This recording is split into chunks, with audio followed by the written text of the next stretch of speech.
Olá, meu nome é Mayra Giovana de Souza, sou doutoranda do PPG Sinubra e professora de Física na Escola Estadual Técnica São João Batista. Trago no meu trabalho utilização da temática supercondutores para avaliar as concepções sobre a natureza da ciência de estudantes do ensino médio. Bem, os estudantes possuem, em geral, uma visão bastante restrita sobre a ciência em si. Além disso, os documentos oficiais ressaltam a importância de se trabalhar em sala de aula essa visão. Portanto, abordagens de temáticas contemporâneas da ciência podem servir como uma forma de trazer essa abordagem.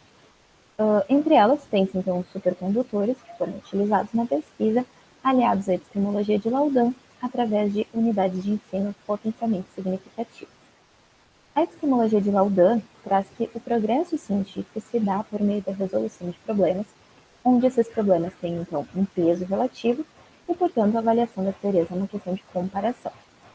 Os problemas podem ser empíricos ou conceituais. Os empíricos tratam de fenômenos observáveis na natureza, podem ser resolvidos quando a teoria em questão explica o fenômeno, potenciais quando se trata de fenômenos que não existe alguma teoria que os explique adequadamente, ou anômalos quando a teoria em questão não explica, mas existe outra teoria que explica.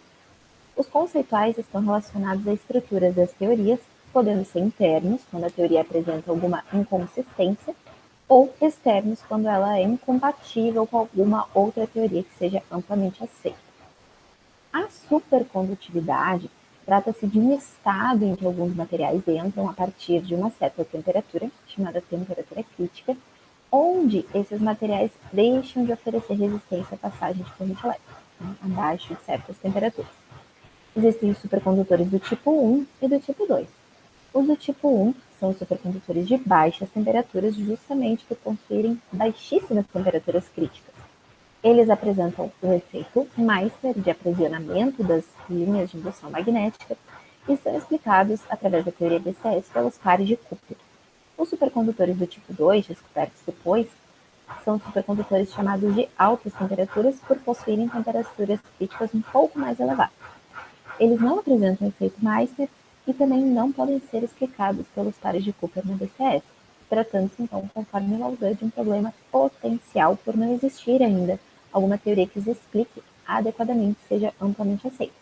Existem várias propostas de teorias, entre elas a do bipolarão e a da ressonância de banda de valência, que foram trazidas para os estudantes. Bom, as atividades então foram desenvolvidas com estudantes do terceiro ano do ensino médio da escola estadual durante as aulas de física. Os estudantes responderam primeiramente a um pré-teste e após as atividades a um pós-teste. Então foi primeiramente apresentada a epistemologia de Laudin e então os supercondutores para os estudantes. Então foi trazido o questionamento de como se comportam os supercondutores do tipo 1. Para isso, os estudantes então estudaram os pares de Cooper e o efeito Meister e elaboraram maquetes que foram apresentadas para a turma. Após isso, trouxe-se então o questionamento de qual seria a diferença entre os supercondutores do tipo 1 e tipo 2, e os estudantes em grupos pesquisaram a respeito disso e apresentaram então para a turma. Após foram trazidas então as duas teorias que possivelmente podem explicar os supercondutores do tipo 2, e por fim os estudantes responderam a um questionário de análise delas através da epistemologia de Laudin. Após as atividades foram realizadas entrevistas então com alguns estudantes. Aqui são alguns exemplos das maquetes elaboradas também pelos estudantes durante as atividades. Bem, pelos resultados das entrevistas e dos testes, pôde-se perceber uma evolução na concepção de ciência dos estudantes.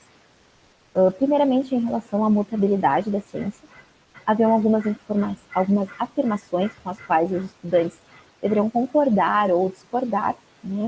Então, nessa primeira afirmação, o estudante A3, traz que havia concordado no pré-teste e discordado no pós, que as teorias vão mudando, inclusive foi visto isso em aula e que não existe uma verdade absoluta.